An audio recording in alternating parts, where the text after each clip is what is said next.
The new Saudi Arabia heavyweight undisputed boxing bout is nonsense.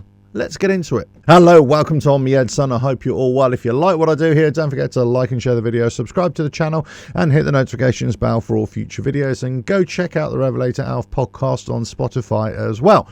So, the undisputed heavyweight bout that has been announced by Saudi Arabia, by Turki Al-Sheikh, the head of the GEA, and thank you for the prince, and thank you for the prince, and all the thank yous that go along with that. He's announced that after the Francis Ngannou AJ fight, after the Tyson Fury-Usyk fight, of course, the winners will fight each other in the undisputed bout. And they've made a bout, right? The undisputed bout. Now, let me just say this before all those people out there start accusing me of being negative and I should be more respectful and all this kind of stuff. It's just absolute nonsense, right? I'm not criticising Saudi Arabia at all for putting on these fights. I question, is it good for boxing? I question what's going to be left in the wake of what they're doing. But in terms of getting these fights on, great, no problem. In fact, these are the fights that we've always wanted to see. They're throwing money at it to say, look, take money out of the question, you're going to fight, and we want you to fight. So basically, that's it. I've always said that the Saudi Arabia putting on these fights, putting on these events now for Riyadh season, it's all about self-promotion. They are promoting their country, of course. There's nothing wrong with that. But this is what they're doing, because there have been some reports this week, or some questions, or maybe some wishes from people out there, YouTube accounts or commentators or whatever. So, well, maybe Saudi Arabia would sponsor these events in the UK to have them at stadiums, because the criticism of the events in Saudi Arabia is that the crowd is very, very flat. There's not a lot of atmosphere there from the crowd, and they're not big, huge crowds either. Whereas you could have an 80,000 stadium, let's say at Wembley or whatever, and it will be packed and the atmosphere would be amazing. The problem is, again, it goes against the whole purpose of these events. It's to promote Saudi Arabia, right? So why would they take it to the UK or any other country? It might happen. I'm not saying it won't, but that's that being said. Anyway, let's get back to the point. The point is that they've created this undisputed bout, and very nice it looks too, right? If you like that kind of thing. But the problem is here. They've announced it during the AJ Ngannou press conference. So Al-Sheikh basically said, look, and he really threw Ngannou under the bus here. And you know what? People are criticizing me for, ramming down on Ngannou. But, I don't. I'm just calling it as it is. But for me, I think if I was in Ngannou's shoes, I'd be like, well, fuck you too, mate. What's all this about? He basically says to Ngannou, I don't want you to win. I treat you like a brother, but I don't want you to win. Well, thanks very much. Because what he's saying is he wants AJ to fight Fury. Now, I've seen the interview with Turki Al-Sheikh, and I can see where he's coming from. He just wants to deliver the best fights, or the fights that we've always wanted, right? The fights that we've always wanted. We've always wanted to see AJ and Tyson Fury, right? Maybe from the UK perspective, granted, right? We've always wanted to see AJ against Wilder. That hasn't happened yet. But, we're getting the fights that we've always wanted. So I can see what he's saying. If Fury comes through from Usyk, if AJ comes through against Ngannou, big ifs, of course, then this is the undisputed that we want. Great. So on paper, this seems like a really good idea. They're throwing money at it. Let's forget about the legacy. Let's forget about the aftermath of, when they start putting their money to other things. Let's just forget about the unrealistic expectations that a lot of fighters are going to be holding out for, the kind of money that they're going to be holding out for. Some fighters have been doing it for a couple of years now. The likes of Andy Ruiz. Andy Ruiz has come in for a lot of criticism for the last couple of years. So, you should have fought, and you're just asking too much money. You're overvaluing yourself. And the problem is with the Saudi Arabia money and their model of putting on fights, they're overvaluing the fighters, or the fighters are overvaluing themselves, I should say. But again, that's not a criticism, because they're prize fighters. They're going for where the money is. I'm just concerned about, and I suppose a lot of people are concerned about, what's going to happen 2 or 3 years down the line. Right. So we're getting the best fights. Saudi Arabia, thanks very much. Right. Thank you. You're getting all the best fights. We're getting Ngannou against AJ. And we're hoping, well, this is Turki Al-Sheikh, we're hoping that AJ wins, right? I don't think it's as clear cut as that, and I think I've got a good feeling Ngannou's going to win this as well, because I saw them side by side, and as a lot of people thought, God, look at the size of that beast, right? But look, he should, on paper, beat Ngannou, right? In terms of boxing prowess, it's not about fighting. This is about the sport of boxing. Can he do it? Can Ngannou raise his game to overcome AJ? And I think all Ngannou has to do is stand his ground and hit him and catch him a few times. And that's what he's hoping for. Can he test that chin to beat AJ? I'm not so sure he'll be able to do that, but, we'll soon find out, won't we? But Turki Al-Sheikh doesn't want Ngannou to win. I'm kind of thinking maybe we should all start supporting Ngannou now, just so it kind of throws a big spanner in the works. Okay, so he wants AJ to win so he can fight Tyson Fury, right? But the same breath, or, in this interview, he's saying, well, Fury against Usyk, there's a rematch clause, and there's possibly a rematch clause, or we want to see Ngannou and Fury again. And I said, well, hold on a minute. You're all over the place here a little bit. You're kind of saying, well, the Undisputed is going to be AJ if he wins and Fury if he wins against each other. That's the Undisputed bout, right? But you're also saying that there's all these other fights that are going to happen. Well, when are they going to happen? You can't have all these heavyweight fights happening in the same year. It's just not feasible. It's just not going to happen. Now, are we talking about AJ against Fury as the first Undisputed, and then the winner just keeps on having undisputed bouts, right? Or undisputed fights, right? Okay, that could kind of work. I could see that. Tyson Fury versus Usyk 2 for another Undisputed. Tyson Fury, if he wins, keeps on winning, of course, against Ngannou for another Undisputed. Yeah, okay. The spanner in the works here is if Ngannou wins and if Usyk wins, will there be an appetite around the world or from Saudi Arabia to put that fight on as an Undisputed? Well, they've kind of nailed their flag to the mast here, haven't they? They've said we want this Undisputed, and the winner faces the winner. They want AJ against Fury, but what about if Ngannou is quite likely he could win? It's not beyond the realms of possibility. And Usyk, it's not beyond the realms of possibility that he could win as well. Personally, my feeling is that Fury will win quite comfortably, and I think AJ will win, and it will be a struggle. It'll be a struggle to beat Ngannou, but that's my feeling. But listen, if they get it on and they put on this Undisputed fight, fantastic, right? Love it. But the ultimate point here that I want to make, and this is why it's nonsense, and I've said it's kind of nonsense because there's lots of variables here. There's lots of things of, it's all well and good saying, well, this is my wish list, this is what I'm going to pay to have. But to actually happen, two different things, right? But that being said, okay, fine, this is what you want. And if everything falls into line, yeah, we could get this Undisputed bout fight to go on. Now, I've been really surprised ever since the AJ Ngannou press conference that nobody has mentioned this. None of the boxing socials, none of the boxing media that I'm aware of. Okay, I'm not saying it hasn't happened. None of the boxing commentators. A few have come very close to it, but they haven't actually said anything about it, right? So if they have, or others have, great. They're obviously thinking like I'm thinking, right? So this is the ultimate nonsense of this Undisputed bout. The Undisputed bout, right, is only sanctioned, or the Undisputed fight, I should say, is only sanctioned by the four major sanctioning bodies: WBC, WBA, IBF, and WBO, right? Those are the four sanctioning bodies that have to approve the fight. Now, you could argue, of course they're going to approve the fight because of the multi-million fight deal that's going to be had. They're going to get their percentage. Of course they are.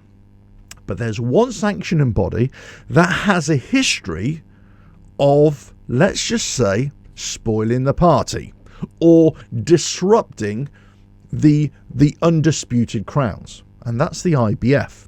The IBF regularly do this. Well, I wouldn't say regularly, but they do this with a certain amount of regularity, where they've got an undisputed champion, and he doesn't have the time frame, or she doesn't have the time frame to fight the mandatory opponent within the IBF rankings. Therefore, they are forced to vacate the bout so that within their time frame and within their policy and their procedure and within their structure, they can have a brand new world champion, right? That's what happens. So from one hand, they're kind of disrupting the whole undisputed crown, but the other hand, they're saying, no, you have to fight the mandatory. The mandatory, if you can't fight the mandatory, hey, guess what? You're out of there. This is a criticism of the UFC with John Jones against Tom Aspinall. John Jones is basically injured, so he can't fight. So really, he should be fighting a mandatory.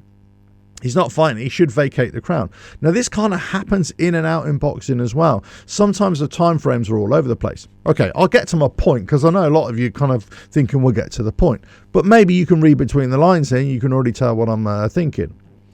The sanctioning bodies have to approve the fight, the undisputed fight. So it doesn't matter what Saudi Arabia want. It doesn't matter what they want to put on the fight. They might entice the sanctioning bodies to say, yes, sanction the fight, but it doesn't mean they will. The second thing here is that really the IBF is most likely not to sanction the fight, or they're most likely to free the bout up before the undisputed bout fight can take place. So therefore, it won't be an undisputed bout. It will be a bout in bout name only, let's say. Just like a few of these other Saudi bouts that they've put on. The one with Tyson Fury against Ngannou. I think there was another one with Jake Paul against Tommy Fury as well. There's kind of ceremonial bouts, event bouts, rather than legitimate boxing bouts. So this could just be another ceremonial event bout between the two best fighters in the world, or two best boxers in the world, who are going for this undisputed crown in name only because the likes of the IBF are not sanctioning it. So you could have a situation where the undisputed champion, Tyson Fury or Usyk, right, whoever comes out on top, they will have to vacate their bout, the IBF crown, or maybe another bout as well, and then they won't be the undisputed champion anymore. They may go for this undisputed bout because that's the fight we want to see, you know, Tyson Fury against AJ, or would it be Usyk against Ngannou for that fight, for that bout, but it won't mean anything. This is where the nonsense, the real nonsense of this is. Until the four sanctioning bodies sanction that fight within a certain time frame, then you've got a fight. But until that time, it's not happening. Now, the only way this will work, for me, the only way this will work is if the IBA give a kind of an extension, a stay of execution. Because if AJ wins, right, against Ngannou, he still won't be the IBF number one unless the IBF change their rankings. The IBF have to get AJ as number one and Hrgovic as number two. That's why after the Day of Reckoning on the 23rd of December, when AJ won, it was supposed to be that he was going to go for the vacated IBF title and he would overtake Wallin in the IBF ranking to fight Hrgovic. Therefore, this would be his dream come true to be 3 times world champion. So that was the path. The problem was about timeframes again. Would the IBF be vacated in time for AJ to fight at the end of the Riyadh season? And that's where the question was, to say, well, is he going to be able to fight for the IBF bout in the meantime? Now, he's thinking, I've got to go for the money. I've also got to keep myself active as well. The attraction of fighting for Saudi, or the pull to fight for Saudi, I'm sure from Eddie Hearn as well, has been very, very strong as well. So it seems as if they put that IBF crown on the back burner. Okay, here is another problem that maybe nobody has really thought about. Francis Ngannou is only in the WBC rankings. He was given that ceremoniously, if you like, after the Tyson Fury fight. Okay, you could say, well, he kind of deserved it because he went toe-to-toe with Tyson Fury. I don't have an issue with that. Many people do. I don't have an issue. I think it's a bit of a stretch, but I can see why they've done it. But to my knowledge, so far today, at the time of this video being recorded, the other 3 sanctioning bodies have not put Francis Ngannou within their rankings. Certainly the IBF. Therefore, Francis Ngannou, if he beats AJ, he cannot legitimately go for the undisputed crown against Tyson Fury because he's not in the IBF rankings. Now, could the IBF, if Francis Ngannou win, could they bring him into the IBF rankings? Well, again, to put him straight in at number one, I don't think there's any precedent for that. I don't think that's ever been done. He would have to fight a few tune-up fights in the IBF rankings to get to that number one slot. I would say he would have to fight Hrgovic to be number one ranking, therefore he could go for the undisputed. Hopefully you can see where I'm coming from here. The idea of the undisputed bout is great, don't get me wrong. But unless the sanctioning bodies, especially the IBF, sanction this and allow this, then it only works with AJ against Fury or AJ against Usyk. It doesn't work with Ngannou. And maybe that's why Turki Al-Sheikh said, I don't want Ngannou to win. Because maybe they already know this. Maybe this is what they're thinking. They're thinking, we can't really... It's not going to work. It's not going to work if the IBF don't play ball. Now, I'm saying this as if the IBF are going to stand their ground and say, no, the mandatory has to be fought. Right now, that's Hrgovic. He has to fight for the vacated IBF crown or title. Who's number two? It's AJ. Those two have to fight each other. If they don't, then we're going to go to the third and fourth. They'll fight for it, and they'll be the IBF champion. So this is where the big sticking point is for me. Not only is it about timeframes and when are these fights going to happen, and is this just a wish list that isn't really realistic? Is this more like a ceremonial bout because it is just a wish list?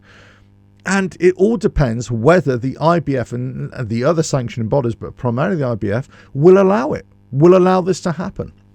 I'm not so sure it will, because we've been talking about the IBF the whole time with AJ and Hrgovic ever since, well, for me, before December 23rd. So all of a sudden we forgot about that. Now, if we've forgotten about that in terms of world titles for AJ, that's fine, because he's going after 50 million. He's getting 50 million for this fight with Ngannou. I think Ngannou's getting 25 million. Fine. I don't have an issue with that. But if you're expecting them to go for an undisputed afterwards, it kind of depends well what the authorities say, if they're going to allow it or not. I would not be surprised in the coming month or so that you see some shenanigans within the rankings, within the IBF rankings. I would not be surprised if they put Ngannou in all the rankings, all the WBA, WBO, IBF rankings to join the WBC rankings. I would not be surprised. I would also not be surprised if Ngannou beats AJ, which is a real possibility, right? That he is put forward as a number one or number two contender in one of those rankings. And especially one of the rankings that are going to make a mandatory vacation of that bout. So basically, you'll have Ngannou with an IBF title, let's say, and then you'll have Fury or Usyk with the other three bouts, and they'll fight each other. If they don't, if none of that happens, then essentially it's going to be another competitive exhibition ceremonial fight. I'm not saying, it's an exhibition fight that they're not really going to go for it. Of course, people misunderstood this when I said this before, but it will be competitive. They will be going for it, but nothing will be on the line. That's what I mean. Nothing will be on the line officially. So then, again, this throws up another bit of information, right? This throws up another question. If they go for this undisputed bout, the ceremonial bout, and they have it, and whoever wins, Ngannou, Tyson Fury, Usyk, AJ, whoever wins that fight, right, they will be called the undisputed heavyweight boxing champion of the world. In name only. In name only. Because if the sanctioning bodies all don't agree to it, then you can have the fight. You can fight who you want. And you can call yourself whatever you want. But then you'll have two undisputed champions, essentially. You could do. You could have what the sanctioning bodies authorize, approve, and it's what the Saudi Arabia sanctioning body or events team, what they want to call the undisputed as well. Again, more nonsense, more incredulity, more kind of head scratching, whatever word you want to use. It's a little bit it's a little bit of a question that nobody seems to have asked. So this is why I'm here, to ask these questions and see what you think. Let us know your thoughts in the comments below. Am I being disrespectful, as I've been called so far? Am I being, negative, as I've been called before? Or am I talking sense? Or am I just asking the questions that people haven't really asked, but maybe they should be asking? And maybe these are the questions that you'll hear in the coming weeks when more and more people start dissecting this and actually, what does it really mean? Let us know your thoughts in the comments below. If you like what I do here, don't forget to like and share the video. Subscribe to the channel and hit the notifications bell for all future videos. Don't forget to check out the RevelatorAlf podcast on Spotify. And I will catch you again on another video coming very soon. Bye now. RevelatorAlf. A Harley Davidson prices going down. Let's get into it. Hello, welcome to RevelatorAlf. I hope you're all well. If you like what I do here, don't forget to like and share the video, subscribe to the channel, and hit the notifications bell for all future videos. And go check out the RevelatorAlf podcast on Spotify as well. So, this video is dedicated to Harley Davidson and their prices for 2024. Are they coming down? So, here's what's been happening. Now, there have been reports recently that the models for 2024, those that have not yet been released, those that will be revealed this coming week on January 24th for their product launch for Harley Davidson, the Tourer lineup, those motorcycles are going to be reduced in price. So I wanted to do a little bit of digging to see, well, what is going on with the prices overall. Now, I've got to make this distinction between the American prices or Canadian prices or any other country's prices and those that are happening to UK. So I'm only going to talk about UK prices. So you're going to have to look at your own country's prices and see where you're at. Now, we know that Harley Davidson gets a bit of a bashing, just like a lot of other automotive manufacturers, for their prices, right? Especially the ones that are producing bikes, in Harley Davidson's case, at a higher price, right? So they always get a bashing. And some would say it's fair game, and others would say, well, it's a little bit too critical. So I get that. So this is not really a criticism of Harley Davidson. It's more like a statement of facts, okay? They do sell, some of their bikes are really, really expensive. Some of them are expensive, but not so expensive. But certainly you could say they're a lot more expensive than other motorcycle manufacturers that are producing similar kinds of motorcycles. Not necessarily their direct competitors, but you could say there are cheaper alternatives out there. So we know that. That's not news. But the question is, will they be producing motorcycles in 2024 that are a lot more expensive than they were in 2023? Okay, I've done a bit of digging. So let's just say in the United States, the Nightster and the Nightster Special have actually come down in price. Well, actually here in the UK, they've gone up in price. The Nightster has gone up at 2.7% and the Nightster Special has gone up at 3.57%. So all I would say is, whilst there are price rises, they'd still be in line with inflation for me. So they're not exorbitant price rises. They are kind of what I would expect in all fairness.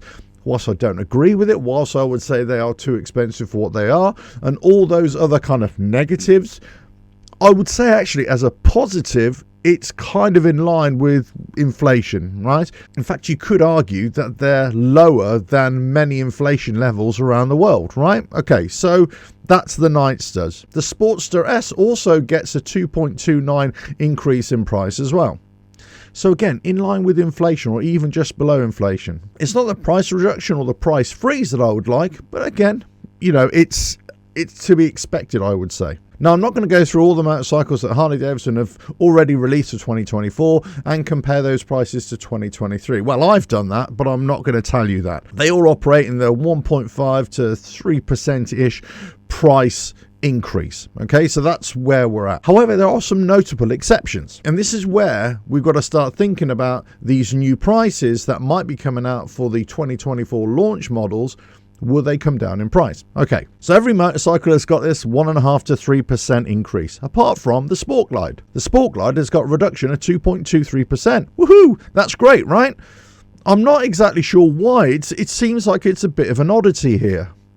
But there we go. That is the motorcycle that has got a price reduction. Now, I'm talking about the UK prices here alone, okay? So it's just for the Sport Glide. For UK prices, that's the only Harley Davidson that has got the price reduction. The Fat Boy with the 114 engine is basically exactly the same price. There's no price increase or decrease. It's exactly the same. And guess what? The other motorcycle that has got no price increase at all or no price reduction is the Road King Special. Those are the only two motorcycles that have had no price change, and the Sport Glide is the only one with a price reduction. Now, the motorcycles that have had the highest price increase, as it were, are the Knights, the Special with a 3.57%. The Lowrider ST has gone up at 2.89%. The Breakout 117 is up at 2.48%. And the Tri-Glide Ultra is up at 2.06%. Now, the Tri-Glide Ultra is coming in at £39,595. So that's a hefty price tag there. Now, you could say that these percentage changes don't really mean a lot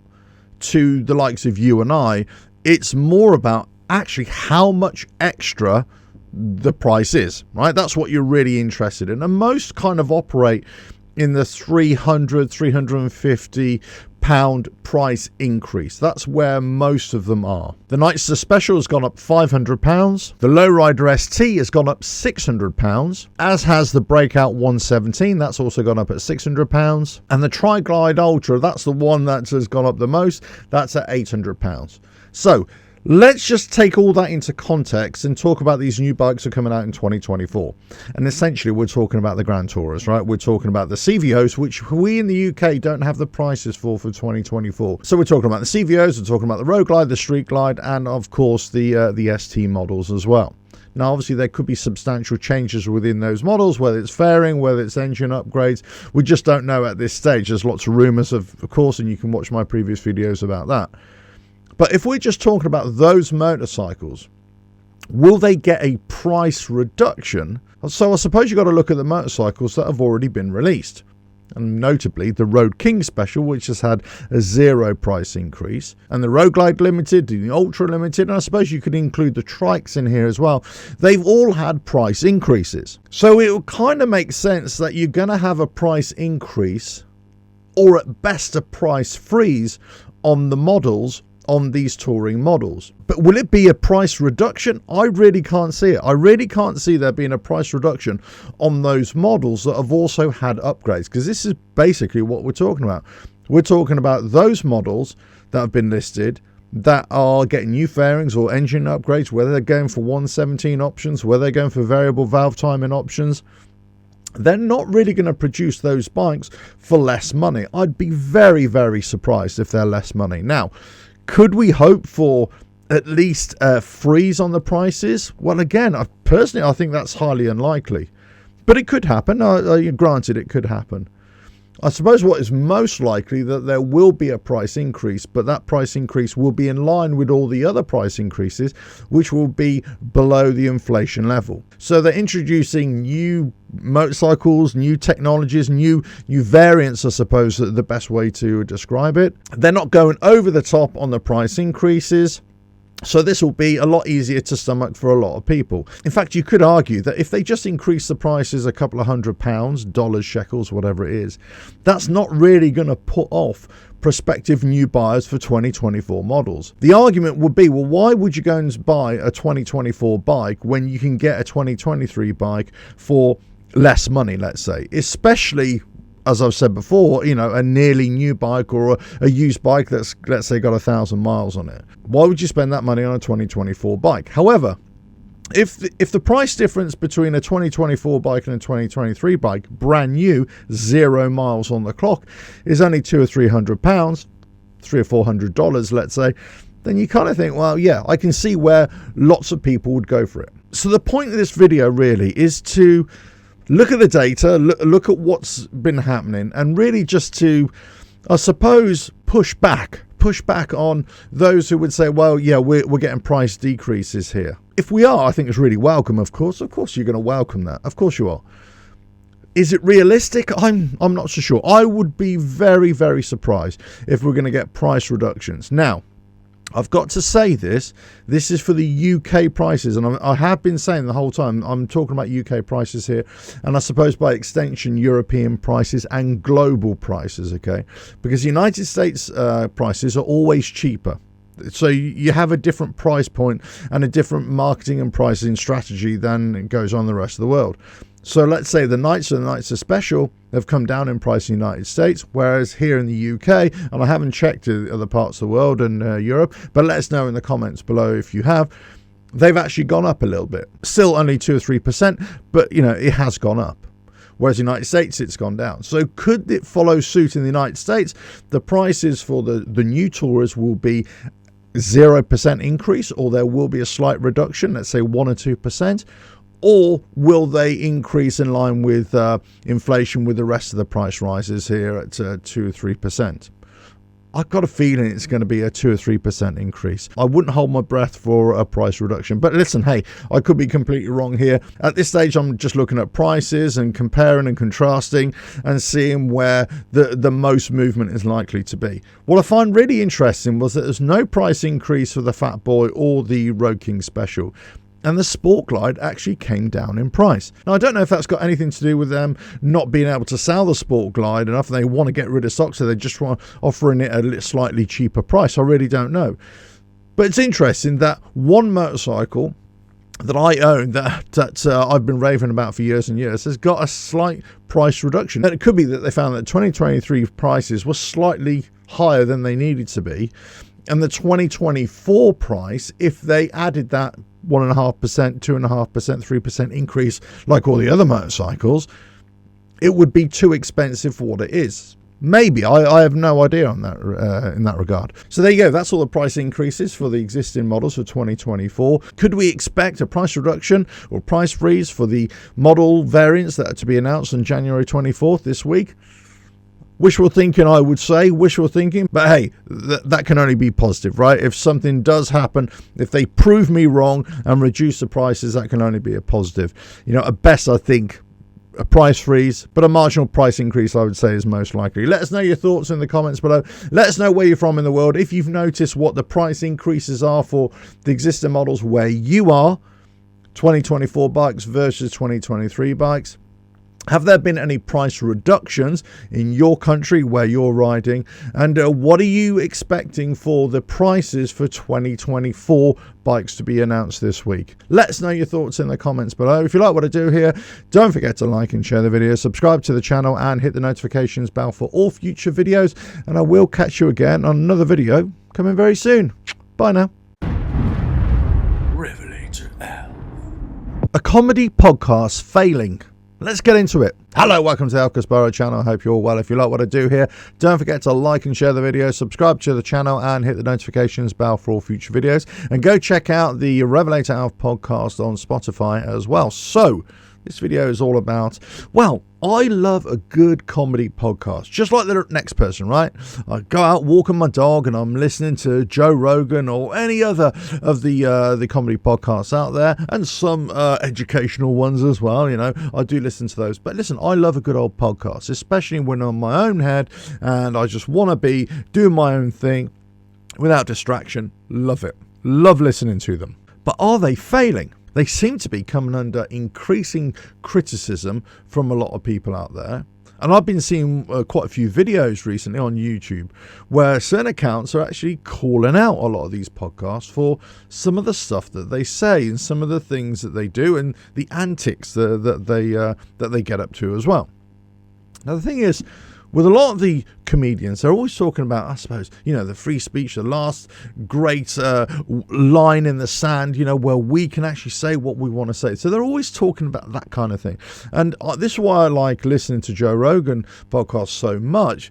It's because when he's interviewing the other comedians there that he has on the show, it's really interesting to listen to their thought process about how they're putting things together and how they work and all that kind of stuff.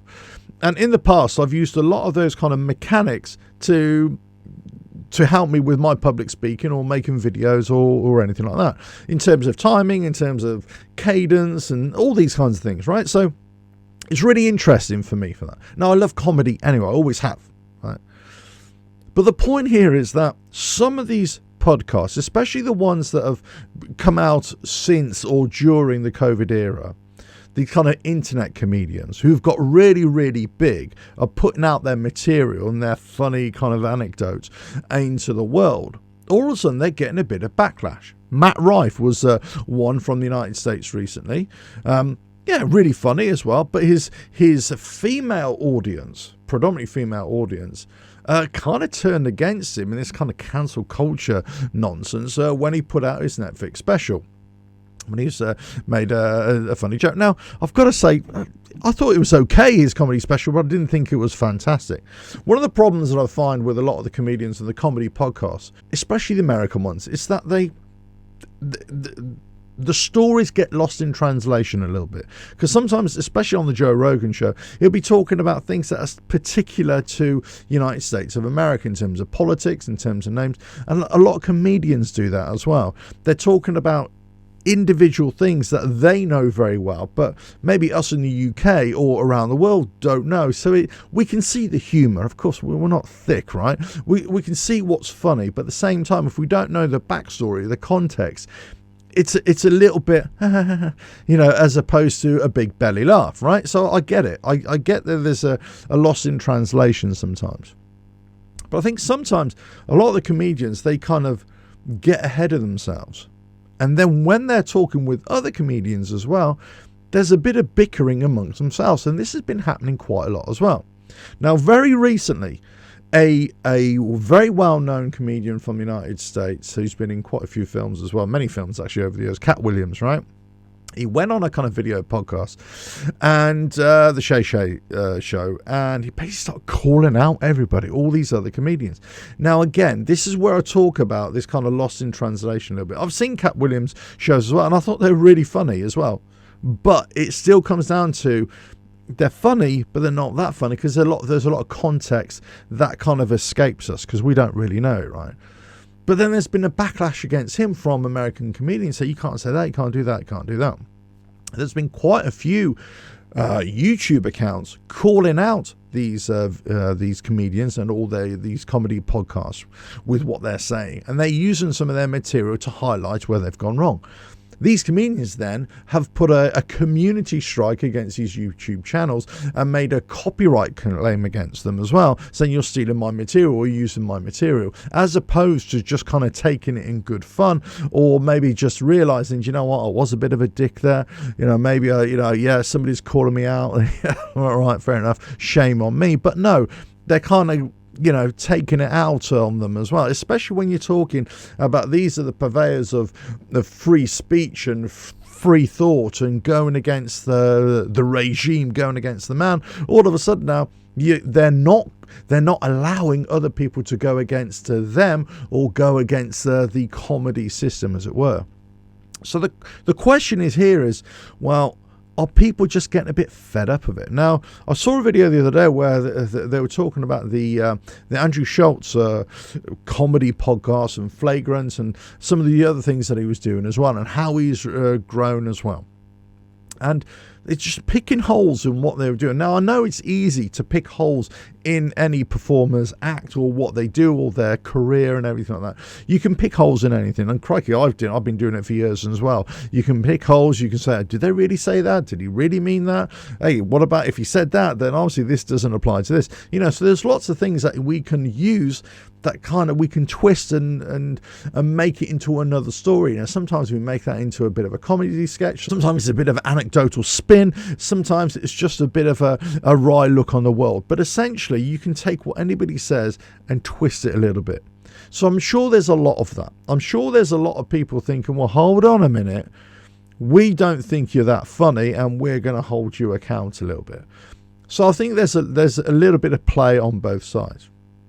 But the interesting thing here was the likes of Joe Rogan goes from strength to strength to strength. Just massive, right? And he's got his own comedy venue where he lives now in Austin, which he's developed as well. So it's all great. It's all great.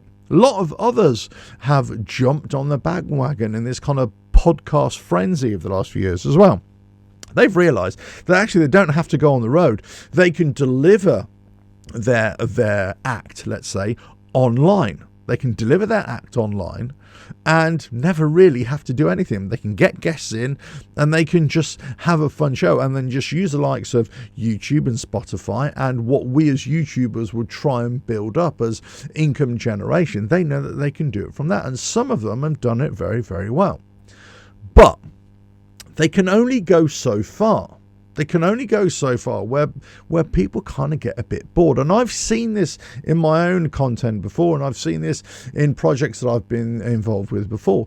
People will stick with you for a certain period. It could be 4 or 5 years, 3 years, and then they'll find something else. They'll start to find something else. So if you don't grow, if you grow in a way that they're not really liking, then also you get a bit of a generational gap as well.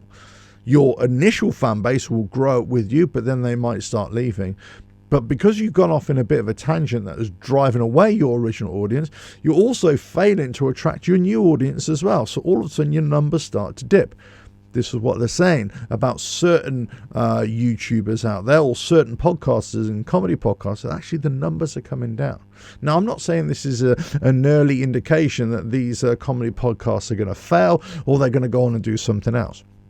But it just seems to me that some who are just purely focused on the majority of their work is purely online, and they're not getting out on the comedy circuit, let's say, and traveling all over the place, they're missing out on something. Whereas those comedians who are still working and still doing it, yes, doing a bit of online stuff, but they're still out there actively getting out there and honing their craft or coming out with new material, those are the ones who are going to be, front and center in your minds in the coming years. And the ones that have kind of got a bit carried away with themselves, those are the ones that are going to fall by the wayside.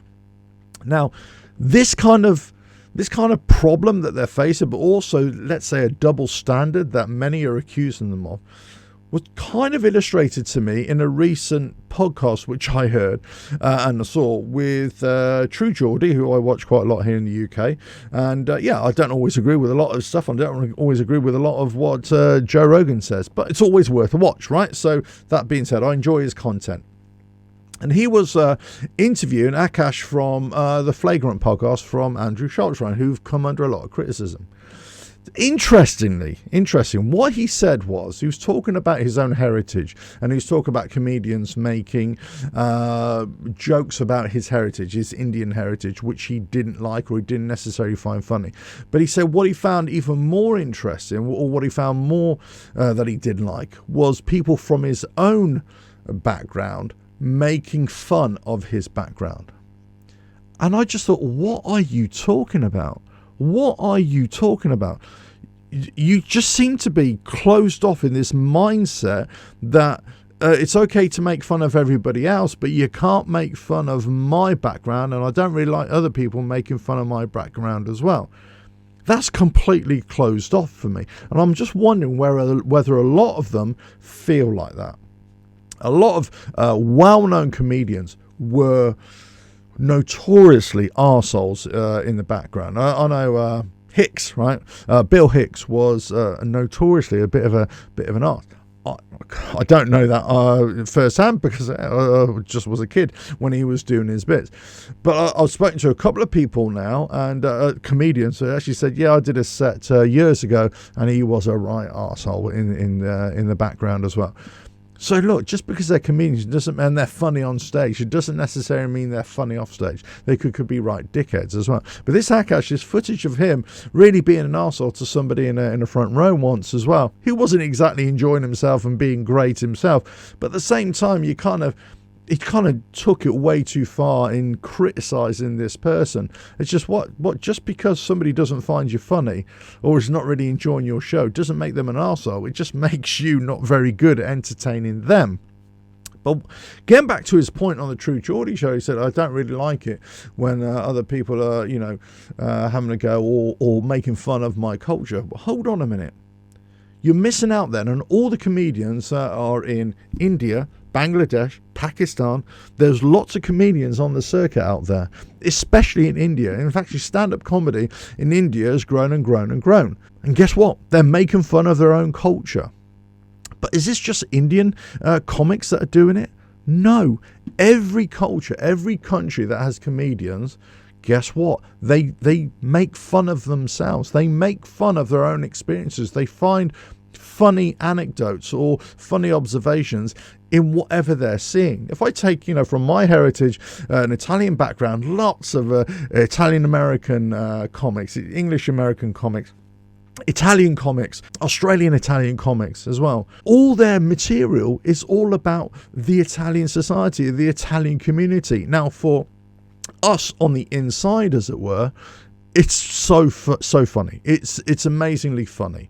Those on the outside might have a little bit of this disconnect, as I was talking about, between, you know, an English person interpreting an American comedian, let's say. There is a little bit of a disconnect there if you don't really understand the context. But if you're in it, you totally get the joke. You totally get what's funny. And what are they doing? They're making fun of their own heritage. They're making fun of the situations that you find within your own community. So if every other comedian in the world doesn't have a problem with it, in fact, they actively use that, why do you have a problem with it? So this kind of thing is being highlighted by a few other commentators, let's say, out there. There's a few YouTube channels out there who are kind of talking about this. They're kind of saying, hey, look, this is a big double standard. You can't just start ragging on somebody else and, you know, and not being able to take it yourself. A lot of these podcasts are getting guests on, whether they're just normal guests or whether they're comedians, and they're kind of ambushing them with stuff that, you know, it doesn't make sense. You know, they're just screaming louder and louder and louder, getting more and more aggressive and more offensive, let's say, in the name of comedy, but they can't take it themselves. As soon as the roles are reversed, as soon as the tables are turned, all of a sudden they're not liking it so much. So this is a criticism of these comedians, especially the ones that have blown up in the last few years. And this is why a lot of the numbers are starting to fall away, where their fan base is starting to get a little bit fed up of it. They're kind of walking away and they're choosing something else, and they're not attracting the new fan base. Now, we've got to say, their numbers are still really, really good. So I can't say it's all doom and gloom. And maybe the observations that have been made are a little bit that, you know, they're digging a bit too deep. They're seeing something that isn't really there. Or maybe there is something there. We just don't know. But the fact of the matter is, if you're throwing stones at somebody, guess what? You're going to have a few thrown back at you as well. That's the nature of the beast. You can't just hide behind, oh, I'm a comedian on stage, it's all fun. Well, guess what? Other people can be a comedian as well, and they can throw a few stones at you as well. That's just the way it works. That's just life. That's just society. You're there to entertain. Well, yes, entertain. But guess what? Other people can be entertainers, and they can poke fun at you as well. That's just the way it is. So there's probably been a little bit of a backlash against a lot of these podcasts. I think podcasts in general have grown exponentially over the years, but maybe there's a little bit of a pushback on all of these podcasts because you just don't know how many are out there. There's millions of them all over the world. And you're thinking, well, it's just a little bit like YouTube. There's so many YouTube channels and so many YouTube videos. You say, well, who do you choose, right? So I think a lot of people have seen that many people, especially comedians, have jumped onto this podcast bandwagon, and yeah, they've been quite successful. Some of them, most haven't, but some of them have, and they're just kind of wondering, well, is it really funny anymore? And maybe that's what a lot of what Cat Williams was saying as well, that the likes of Joe Rogan, he's just getting on these, a small group of regular guests, regular comedians who are never funny. They're not really that funny. I kind of disagree. I think they're pretty funny, but again, not necessarily to my taste. But then again, I don't think Joe Rogan is necessarily big belly laugh to me as well. Not all the time. Sometimes he is, and sometimes his routines are, but not always. So I think there's the split there. You've got a split amongst comedians as well. I don't think they've ever really liked each other in truth as well. I don't think it's just one big happy family. You know, they compete with each other, don't they? They kind of, they get jealous of each other's success. Look, that happens all the time. So it's not one big happy family. So I wouldn't be surprised if more is coming out of this, if more develops in the coming months or the next year or two, where you'll see these big names that start to come under increasing criticism, or they actually change their ways a little bit and they kind of admit a few failings or commit acts of contrition, whatever the term is, just to kind of improve themselves a little bit, evolve a little bit, and just come out with really good material, but also don't take themselves too seriously. And that seems a bit of an interesting one, isn't it? You're a comedian, but you kind of take yourself too seriously. You're a little bit too sensitive of what other people are saying about you. But there we go. You know, are they all snowflakes, or should they just grow a pair? Let us know your thoughts in the comments below. But are comedy podcasts failing, and where will they be in the future? Let us know your thoughts. Don't forget to like and share the video, subscribe to the channel, and hit the notifications bell for all future videos. And go check out the RevelatorAlf podcast on Spotify as well. And I'll catch you again. Bye now.